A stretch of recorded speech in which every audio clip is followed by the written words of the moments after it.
hi, everyone. We really appreciate you joining us. This is our final climate action webinar, but we're really excited about what we'll be discussing today. This webinar, it will focus on environmental justice, advocacy, and resilience. So we're happy that you're here. My name is Velma Jones, and I'm a California Climate Action Corps Fellow with LA Works. Just a heads up that this presentation will be recorded and may be shared on the LA Works YouTube page. So just a heads up on that. And if you're not familiar, LA Works provides a really amazing resource that matches volunteers with the organizations that need them all throughout LA County. So with that, I would love to introduce you to our guest speaker today, Jessie Jennewein, the Deputy Director at WELL, that's Water Education for Latino Leaders. Jessie has a ton of great information and resources to share with you today. So I will turn it over to you. Oh, and one last thing, if any questions, please feel free to just drop them in the chat. We'll have a bit of a portion at the end of the presentation to answer them. All right, Jessie, it's all yours. Hello, you guys. First off, I do want to apologize for my voice. I am in the process of getting it back. I was just so excited to do this talk, though, that I didn't want to cancel it. So just wanted to give you guys that premise. My name is Jessie. I go by she, they pronouns. And just so I wanted to talk about who I am and how did I get here and why am I able to give this talk. I kind of like to joke now that I'm either a goblin girl who's at her pivotal point in my life between entering my villain origin story or starting my Senora era. And despite the fork in the road, I would like to think I'm still a dedicated professional. As mentioned, I am the Deputy Director for WELL, which stands for Water Education for Latino Leaders. And we work with elected officials, different politicians, and we teach them about water rights and water policy so that they get a more informed and better decisions when they're making policy. I personally have a nonprofit and a background in nonprofit and social and educational sectors, and I have been a vocal advocate for workers' rights and actually understanding neurodivergency and identity in the workplace. I've held various roles in organizations, such as the Natural History Museum of Los Angeles, South Coast Botanic Gardens Foundation, and like I said, WELL now. I went to UCLA and graduated in anthropology, and I am a lover of natural science, while also being a recovering museum and public garden professional. I'm sure some of you guys in the nonprofit are familiar with that. And I like to talk about my work that's grounded in commitment to environmental justice. And actually my own identity as someone who identifies or who's been diagnosed as autistic and ADHD. So having environmental rights and talking about the intersectionalities of all of that in community engagement. I strive to build networks and partnerships and empower individuals who've historically been underrepresented in the environmental field and promote all of that. So going into that, I'm going to go into my slides that I had prepared for you all. So bear with me. I'm going to switch over to that. All right. Can you guys see my slides? You see them. Thumbs up. Awesome. So environmental justice and advocacy and resiliency, a holistic approach. In this photo, I'm with Dolores Huertas. I don't know if you're familiar with her, but she's an American labor leader, organizer, and civil rights activist who has worked with Cesar Chavez, and she co-founded with him the National Farm Workers Association. Before we get started, though, I do want to briefly give you guys a heads up. I'm going to be talking for approximately 45 to 50 minutes. And I'm going to cover various topics about land acknowledgement, environmental justice, what makes an EJ advocate, patience that goes with it, and combating the eco-anxiety that goes with it, and what is sustainable advocacy. I'm going to also give some resources for books, and then talk a little bit about intersectionality for myself and how that stems differently for each one of us. So going first, I do want to do this land and take the time to use a land acknowledgement that UCLA created alongside Indigenous groups of the Los Angeles region. But before I do, I want to call upon Angela Davis's quote from her book, Freedom is a Constant Struggle. Ferguson, Palestine, and the Foundations of a Movement. We know that the historical process of colonization was a violent conquest of human beings and the land they steward. It is thus essential that we identify the genocidal assaults of the first peoples of this land as a foundational area for many forms of state and vigilante violence that followed. Moreover, the violence of European colonization, including the slave trade, constitutes the common history of African, Asian, and the Middle East and the American hemisphere. In other words, there's no longer a larger history of the violence we witness today. There is a longer and larger history of violence we witness today. Our understanding of the resilience to contemporary models of racist violence should thus be sufficient capacities to acknowledge the embeddedness of historical violence, of settler colonism against Native Americans, and the violence of slavery inflicted of Africans. Our work today is evidence of the unfinished status of planetary struggles for equality, justice, and freedom. Here in Los Angeles, I acknowledge the Gabrielino Tongva peoples as the traditional land caretakers of Tongvar, also known as the Los Angeles Basin and Southern Channel Islands. Sitting here in my home, I would like to take the time to pay our respects to the ancestors, elders, and our relatives, past, present, and emerging. Furthermore, I want a little further in-depth recognition regarding the importance of land acknowledgements and draw your attention to the quote on the slide from the Daily Bruin in 2021 by Dr. Mishwana Goman. She's a special advisor to the UCLA Chancellor on Native American and Indigenous Affairs, and she's also a professor of gender studies and American Indian studies with UCLA School of Law. So we just want to take a pause for silence as you guys read through that.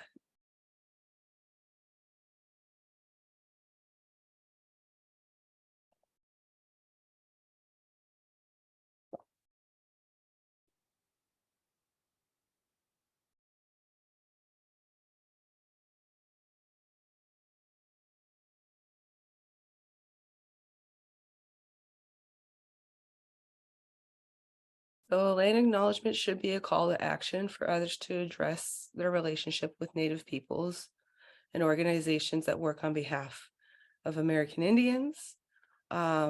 Compensation is one of the most immediate actions to take, which leads me to my next slide. I just want to briefly leave up these QR codes while I talk. These are linked to 2 correlated Tongva tribes within the Los Angeles area. To find out more about the Indigenous groups that I've mentioned, you can visit the QR code links provided. And I do want to acknowledge that their stories are very much tied to environmental justice and advocacy, because climate and environmental justice is also racial justice. And environmentalists cannot continue or end the exploitation. Environmentalists cannot end the exploitation of our environment if we continue to allow the exploitation of people who are systematically oppressed in that environment. Sustainability itself is inherently an idea also from Black and Indigenous people. So addressing that, let me take you to my next slide to jump into it. What is environmental justice? Now, the definition of the Environmental Protection Agency has environmental justice as the fair treatment and meaningful involvement of all people, regardless of race, color, nation, national origin, or income, with respect to the development, implementation, and enforcement of environmental laws, regulations, and policies. So this quote gives me a lot of feelings. I want to give you guys space to all share what stood out to you or feelings that came out to you that you heard from this definition.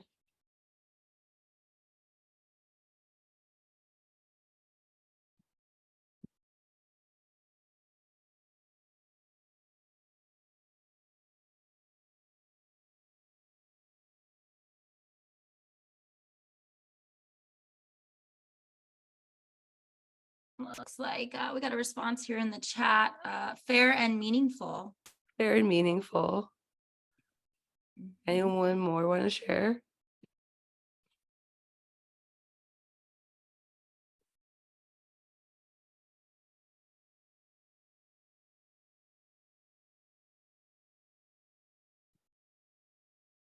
Okay, no pressure.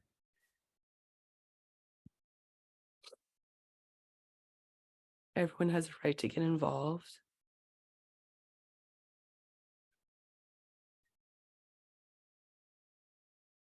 So with that, oh, it looks like we have one more. Wondering where the law inherently falls in involving all these people. I think those were questions that I had as well. Um,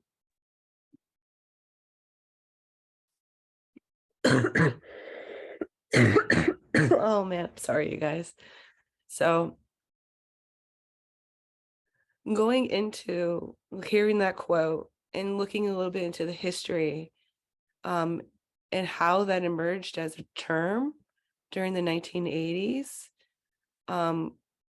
redlining comes to mind in urban policy. Yes, exactly. And so I'm going to be actually talking about that because during the 1980s, there was discriminatory environmental practices, which include major issues that people took advantage of during redlining, like toxic dumping, municipal waste facility sightings, and even land use decisions which negatively impacted uh, communities of color, specifically Black communities of color. And despite the term emerging during the 1980s, the origins of the environmental justice movement as we know it in the US has traces back to the civil rights movement of the 1960s, as well as the environmental movement of the 1960s and the 1970s. Citing environmental threats from hazardous waste and other toxic chemicals in their communities, low-income communities of color emerged as strong activists against what they viewed as environmental attacks on their civil rights. Low-income and high minority communities are disproportionately impacted by pollution and other environmental hazards, which particularly due to redlining, like was mentioned in the comments by Linda, and a practice that occurred after the Great Depression here in the United States. For those that are unaware, redlining is residential segregation, mainly segregation that focuses on race. When you guys look at your own communities, while you think of this, I want to share you guys to share some examples in the chat. But before we share, giving you some time to share those samples of some of the environmental factors that affect your community or a community near you, I do want to share some examples of clean energy that we might need to be mindful of in the face of capitalization and the quest of clear energy. So to reiterate, because I know my voice is kind of going, just share in the chat some of the environmental factors that you might see in your own community or communities near you. And while you guys are sharing that, I'm going to go into hydro, because I do talk a lot about water. And between 1956 and 1978, if you're not familiar, they introduced hydraulic electric power facilities that were installed in Inuit First Territory nations without compensation, impact assessment, or consent of the peoples living in that nation. And the action forced the nation to live on a much smaller land than they owned. And it really did do a number to upward mobility that would have benefited peoples in those nations. There's also impact of wind in 2012. The U.S. approved 10,000 acres of wind farm on Kichwa tribal, and despite being aware it would destroy sensitive wildlife habitats, cremation sites, and areas of specific spiritual significance, they continued forth on that. Most recently, I'm sure you guys are aware of the planetary device that was put on sacred land in Hawaii, and then also not to even to mention electric cars. We are kind of shifting from oil and gas to lithium for batteries. But what people are unaware is that lithium has to come from somewhere. And when batteries, not only are they created, but also the end of its life, its green benefit fades and it ends up in landfills. And its cells release problematic toxins, including heavy metals. And recycling the battery can be hazardous.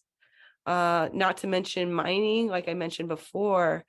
I'm not sure if you guys are familiar with Bolivia and the US a couple years ago trying to change their most recent voting for presidential candidates, and since having a coup because the current leader said no to lithium mining for the US. So we do want to keep that in mind why we share those examples. So Stevie shared that I live in a predominantly Latino neighborhood next to a landfill. Thank you for sharing that, Stevie. And so seeing that and knowing that, that's something that we know anecdotally and also on research as well. I live in South LA and there is a landfill spill not too far from me where the soil is toxic and people don't let their kids play on the grass. There are countless links between environmental degradation and inequality. Water contamination is predominantly in Black and Brown communities, such as the Flint water crisis that you probably are all familiar with. And the drinking water crisis is rooted in some systematic racism. And in the US, the best predicator of whether you live near a hazardous waste site is unfortunately the color of your skin. In Los Angeles, which is the site I mentioned, a poisonous lead contamination from the Exide battery recycling plant in Boyle Heights. It hasn't been cleaned up yet. And it's a high Latino community area. And Black and Latino and low-income California residents are especially likely to live near unplugged oil and glass wells that can spew pollution. So green spaces are far and few in between for those areas. And that's one of the major and most populated cities in Los Angeles. So when acknowledging a lot of these unincorporated areas of Los Angeles where there's higher environmental hazards, it's kind of like hard to also want to take care of yourself as well. It really affects where you live. Acknowledging a lot of these injustices, if not all, are rooted in capitalism, colonialism, and racism. It is something we face or exposed to daily when we are affected by it or not. It's also acknowledging our past and our histories. So knowing a little bit more about what environmental justice is and kind of talking about the quote and real life examples of it. Our next question is, what is environmental justice? Advocacy, or what is an environmental justice advocate? And I'm gonna, next slide. So in this picture, I just want to call out, this is my mother pushing my grandfather and my cousins are walking beside them, holding a sign as well. And this was the 2018 Women's March in Los Angeles. So think about a little bit of what an environmental justice advocate means to you. To me, environmental justice advocate is someone who intrinsically believes that we have a right to clean and healthy environment, and to self-determine what our environment is. But also recognize that it can be anything that disrupts late-stage capitalism and environmental injustices. I don't necessarily believe an environmental justice advocate needs to be someone who works in the climate or environmental space, or even has historically felt they've been included in discussion surrounding environmental choices.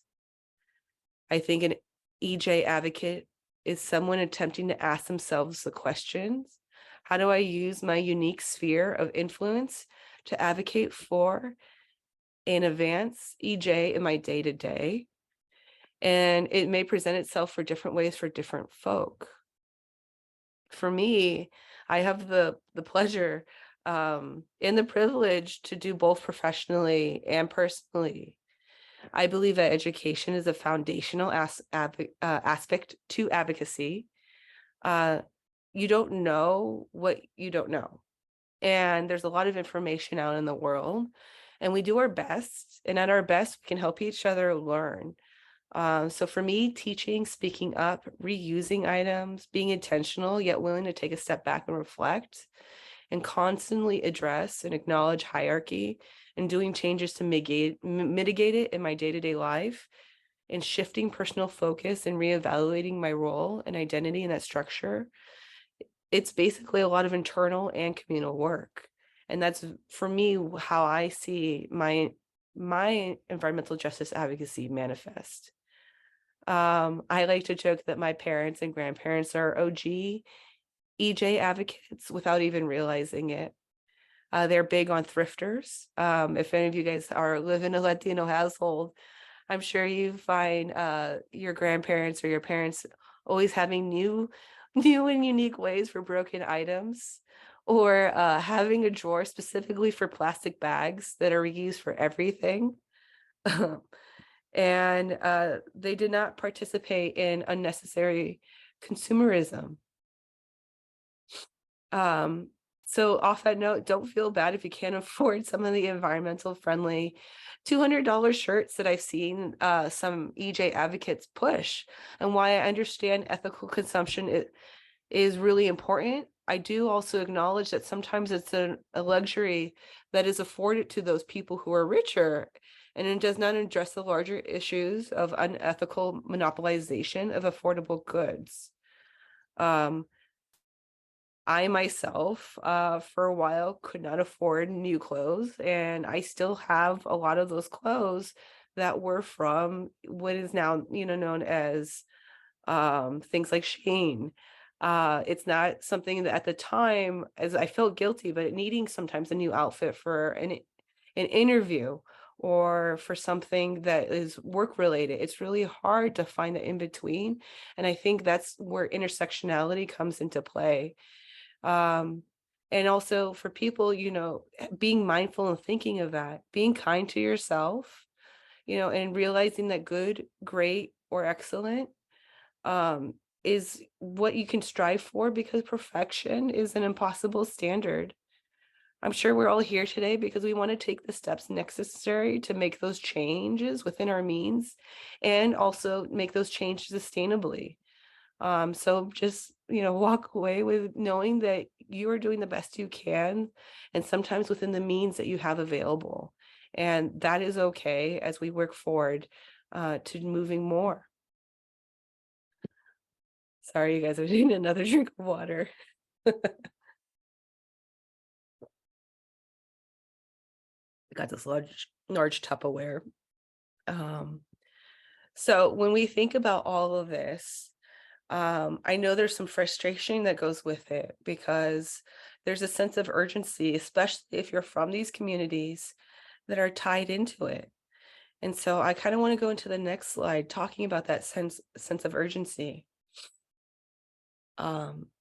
Because when we think of things, and I think it's something that technology has kind of like influenced how we view the world around us, but we want things to be almost immediate. But each step is a step towards connecting towards the goal of positive change. It's something that you want to make sure you're able to do without burning yourself out. And we're doing it to elicit it with each movement. Change takes time and it's gradual, whether we like it or not.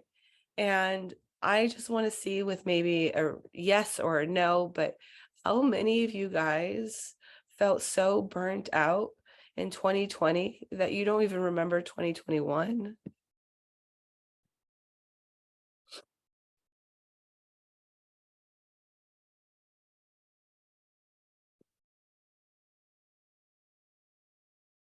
I see some hands. Unfortunately, yes.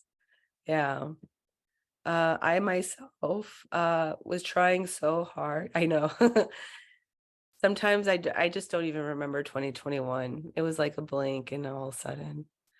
Um, and that was, unfortunately wanting to do all the things at once. And it's still important. And I still think there's a sense of urgency, but I also want to add some perspective to what change actually is. And I came across some information on a Flower Boy Surge's TikTok. And it was a lovely TikTok that basically broke down. And I'm going to read a little bit to you what he talked about because it resonated so much with me. Um, the French Revolution lasted around 8 years.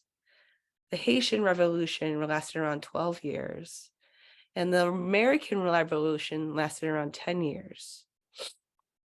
What is this, what does this have to do with E-Day?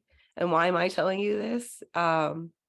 He broke this revolution down because we have this idea that the revolution and change is something that is immediate and that these things happen overnight. Once again, it goes into that sense of urgency and also that immediate culture that happens with technology.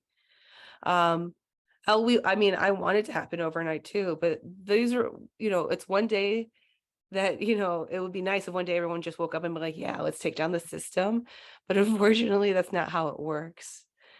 And typically it's a series of events that come together that cause changes. And later on, historians put these events together and call it the revolution. If you look at it from a holistic point of view, the revolution's already here. It already started.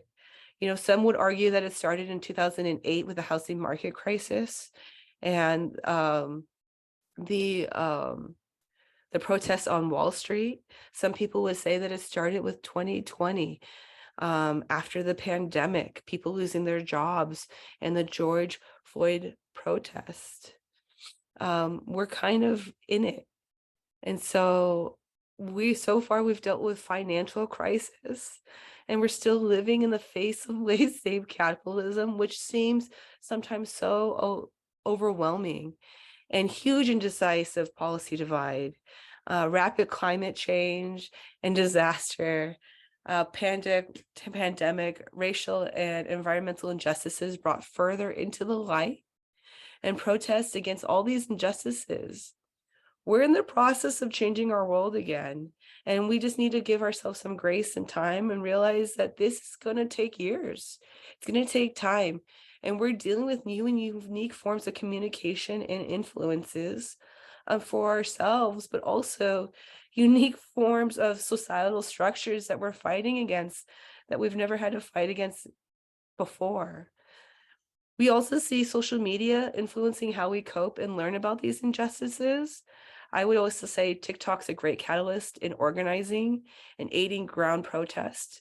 I used it a lot during the protests in 2020 to share information in real time and to communicate in real time what was going on.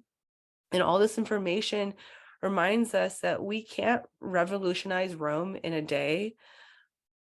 So it's comforting that urgency, while wanting to have that urgency, we also need to realize that it can be overwhelming and anxiety inducing, and that change is going to happen. But we do need to also be kind to ourselves and not try to push ourselves to that brink. So going into the next thing of talking about that, I wanted to talk about one of the side effects of change, or one of the side effects of wanting to have that urgency for change, being eco-anxiety, and how it's a chronic fear of environmental doom. The American Psychological Association, the APA, and the Oxford English Dictionary has the definition for eco-anxiety as a chronic fear of environmental doom, which I put on the slide. And people are noticing connections between climate change and mental health. And historical events are scary, and not talking enough, taking, and is not a talked enough, sorry, my words. Living in historical events are scary, and not talking enough about aspects of advocacy is combating that self-defeat that comes with it. But I do want to acknowledge that you can combat eco-anxiety and acknowledge that you have eco-anxiety, because there is a fear for the future, but also notice that you shouldn't push yourself to the point where you have a constant and almost repetitive mental health breaks, or just mental health overwhelming or burnout. And it's kind of learning how to find the balance for yourself on how to move forward in addressing that. There's also climate trauma that some of us might have dealt with, which is just a manifestation of the physical consequences that are experienced during climate crisis. You have some people who have lived during mega hurricanes in the South, and they are basically victims of that climate crisis that we're currently in, and the climate trauma that's triggering that. And once again, that, anxiety or panic that goes with climate change. It is something that actually, that the APA lists the impoverished, women and children and elderly as the most vulnerable communities to experience climate trauma. And we're already unfortunately seeing aspects of that. But we want to also acknowledge that even within all of this, you need to take pause and enjoy the beauty of it.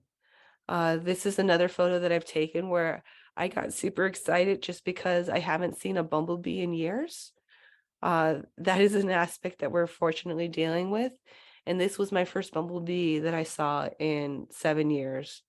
And I had to pause, and I marveled at it, and I took joy in it, and I took pictures of it, many pictures. And it's something that seems so small, but I feel like celebrating those small moments is the best way to solve those or combat that burnout with climate change. Another thing is resting. These are 2 books that I want to recommend for you guys to read if you guys haven't already. There's a QR code in the center for both of them. One of my favorite books is Rest is Resistance, a Manifesto by Tricia Hersey. And I love how she talks about how rest is one of the most radical things you can do. And rest makes space for grief, and grief makes space for rest. And I know a lot of people are like, well, why do I need to grieve? Why do I need to rest? We're in a social aspect or a social space of, productivity where, this is America. We have to work all the time. And you hear a lot in Americans that they work to live. But I think taking the time to rest in a world fueled by hyper and late stage capitalism is, like Trisha says, radical. You're taking a pause. Rest and sleeping is not a privilege. It's a right. And when we push our human bodies to connect so much of who we are to what we do in Western society, it's a larger scam and manipulation that leads to grief of when we start to realize what is happening to us. And the grief is tied to larger issues in the world. I think part of the reason why, at least for me, sometimes in the past, my eco-anxiety manifested so much is because I never took pause to rest and really sit in with that grief of what is happening to the world. And processing that grief. When we pause to honor that, we can grow, and then there's a space to heal and continue that journey. And so it's kind of taking that time to recognize that there is a lot going around us, and the past that we're familiar with or that we know, um, or that we hear of. And I hear a lot of like millennials talk about nostalgia from the 90s, that, it's just not there. And that grief that comes with it is okay. Um, and that allows for us to then, once we go past it, to discuss strategies for combating it and maintaining sustainable advocacy. And that is important for mental health when we're fighting this, because so many people I know who fight the fight in environmental justice burn out so hard and heavily, and it's impacting everyone worldwide. So while each person is having their own lived experience in trauma, I want to try to like stress just some ways to address how you can combat it and those fears. And one of the things is talking about it, communicating, and finding a group of people, to a community to discuss it with. I think one of the things I felt the most of eco anxiety is when I felt like I was alone in the struggle, and I would see large articles of continuing certain things where I'm like, why does the world not see? And it wasn't until developing community that I realized that a lot of people do understand, and there's a lot of people that are fighting for those changes, and that you're not alone in this experience or feeling. Another thing is to avoid doom scrolling. Sometimes I take a few days just off of social media and technology. It's a little hard sometimes when if you work a job that's on the computer, or you need to be front facing in that. But I would argue to minimize that as much as you can, because sometimes that goes into doom scrolling. Or if you do go on social media, what helps with me is putting a timer with a very loud ringer that kind of pulls me out. I think one of the things, like I said too, is that grief is acknowledging your feelings. Sadness, anger, fear, loneliness, they're all valid emotional responses, especially to the growing climate crisis. And while they can be feeling overwhelming, it also shows that you have a loving level of understanding and care, that's about the situation. And one of the things I learned for myself is living in South LA is a little harder, but finding green space and reconnecting to those green spaces, whether you live in a city or rural setting, take some time to find a location that's filled with green flowers and wildlife, and appreciating those small little moments and looking closer. For myself, I now try to take moments to walk at least a mile or two after work, or I get home from work, every day at a park that's by my house. And or I would say it's near, it has a little bit of a walkway, and I go when there's community there, and I sometimes talk to other people who are there, and I develop community. Or sometimes I drive, and it sometimes takes a lot of effort and intent, but I drive myself to other green spaces, and I'll bring a journal with me, and I'll just draw the plants and the animals I see. And that really grounds me and making me appreciate that. I like to joke that I am a little bit of a lizard person. Sometimes I have a smooth lizard brain, and I can't comprehend what primate wrinkle brains talk about. But in that same space, I also say that I need to also bask in the sun for at least 20 minutes a day and just recharge, like a like a reptile. The biggest thing I also want to talk about in addressing this is creating community and developing community care. If you're trying to do all this alone, it's really, really hard. One of the things I'm going to recommend at the end of this is, if people are interested, is sharing emails or LinkedIn profiles where you can connect with one another and have community care or those different individuals who are on that same mindset as you are, and why you're taking, why you're here with this lecture. I also want to point to the QR code with my next slide, that there is a reading that I really recommend. It's called White Supremacy Culture. I actually use it a lot for my workplace in addressing structures in the workplace and hierarchy in the workplace, and how things create a very, what we call a toxic environment that addresses issues of the fear, and how fear is used to more easily to manipulate, and with the promise of safety, and tends to focus on the individual.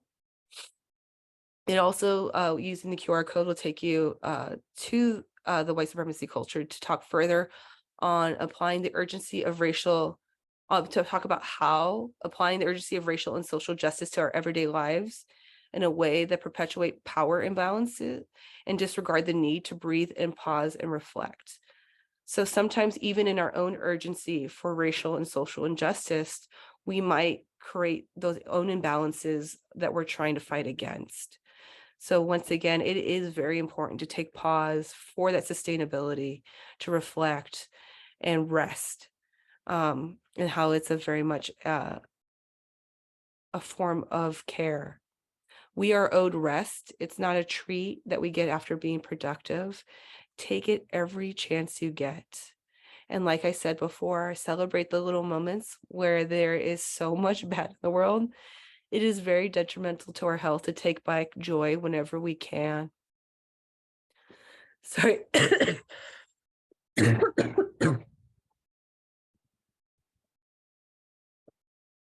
I say this all knowing full well that I'm losing my voice, but I was so excited to be here that I really just wanted to keep talking. So this is a joyful moment for me that I want to call out and acknowledge. And I do want to acknowledge also community care. There's a connection between community care and environmental justice. If you have care for the area that the people in the community that live around you, that goes also for care for the area that's around you. It also creates mutual support that is outside that capitalistic structure. And it is so important to have. My neighbors and I, we talk all the time. The neighborhood kids know me as the crazy bug lady. And sometimes I'll come out in the morning and I find that they leave bugs on my front porch for me, roly-polies, ants, certain beetles, because they know that I like the bugs. And sometimes they'll come to my yard and they'll just roll in the grass because I have real grass. And unfortunately, they do not. And they sometimes play a tag in my backyard. Taking these moments to pause and connect with them is just very important in grounding me with where I'm at and why I have more care and why they have all more care too from the natural world around them. Sorry, you guys, I'm going to take a pause because I got a cough attack coming on.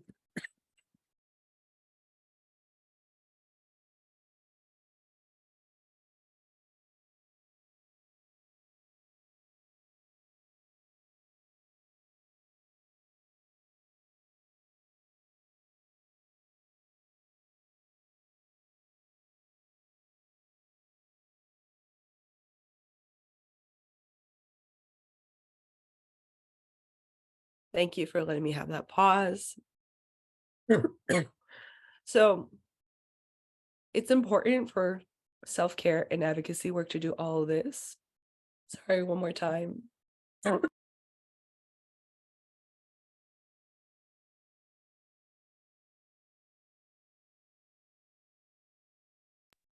There we go. So we need to make sure we address it and constantly reflect on that and prioritize self-care in our own work. Now, this is me going into last section of it. Before I go into questions, once again, I'm so sorry, you guys.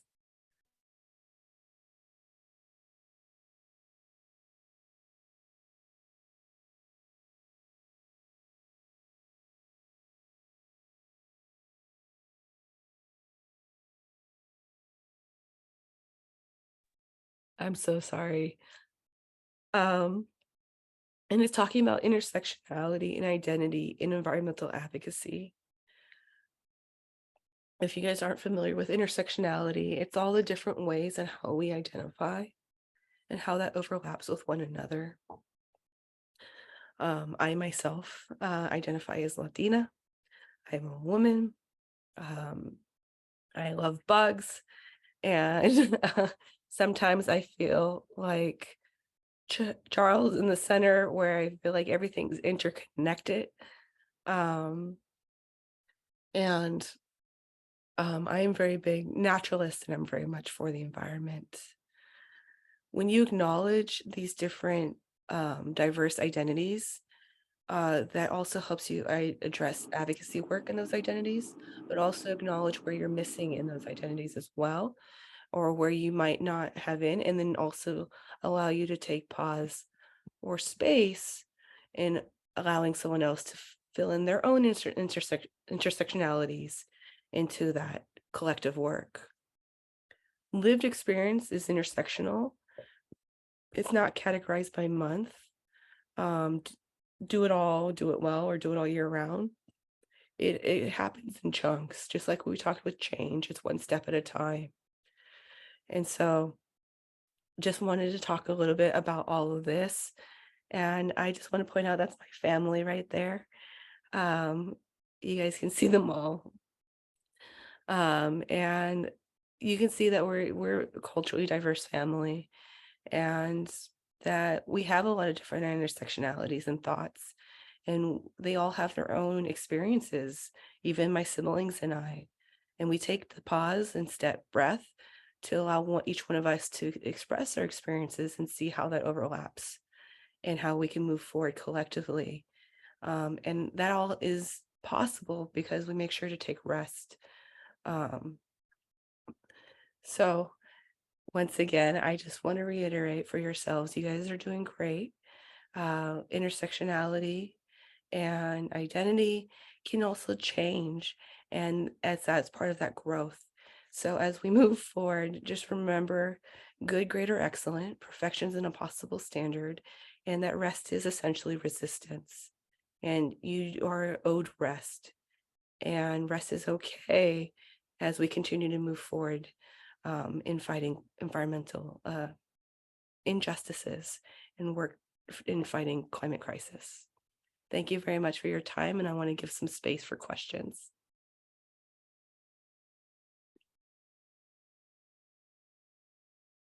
Thank you so much, Jessie. Really appreciate you taking the time to present this. Hit a lot of points that certainly I I can relate to. So much appreciated. Yes, if there are any questions, feel free if you'd like to come off mute or drop them in the chat. Please do. Oh yeah, you feel better soon. In the meantime, though, Jessie, if you have, I don't know if you'd want to share your contact information, your email, how people can connect with you, what would be best? Oh, you're muted, Jessie. Yeah, no, I'm so sorry. Yeah. So I actually, that's the next slide. Here's my personal email. And then also the QR code for my LinkedIn profile if you guys want to connect or if you have any questions. But I do recommend all of you guys here, if you guys want to share your email or connect with one another, that's really important in building that community that we're talking about. Because really, this is not an individual journey. This is not an individual cause. This is very much a community cause. Completely agree. I will also drop my contact in the chat as well.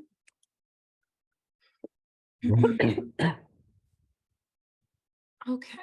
Well, if there aren't any questions, I just want to thank you again, Jessie, again for like powering through. I know you're sick, but no apologies needed. Really, what you had to say was really important. I'm glad we're all here to hear it. It was Um, my pleasure. Thank you for giving me this space to talk. I was really excited for it. of course, thank you. So with that, we will end here. We've got a couple of other people sharing their contact in the chat, so be sure to grab that. Yeah, unless there's any other questions, just thank you again, Jessie, and hope to connect with you guys soon. And hope you feel better soon. I'm on the up, so it's all good. It's just that voice. All good. All right, everybody. Well, we'll end here.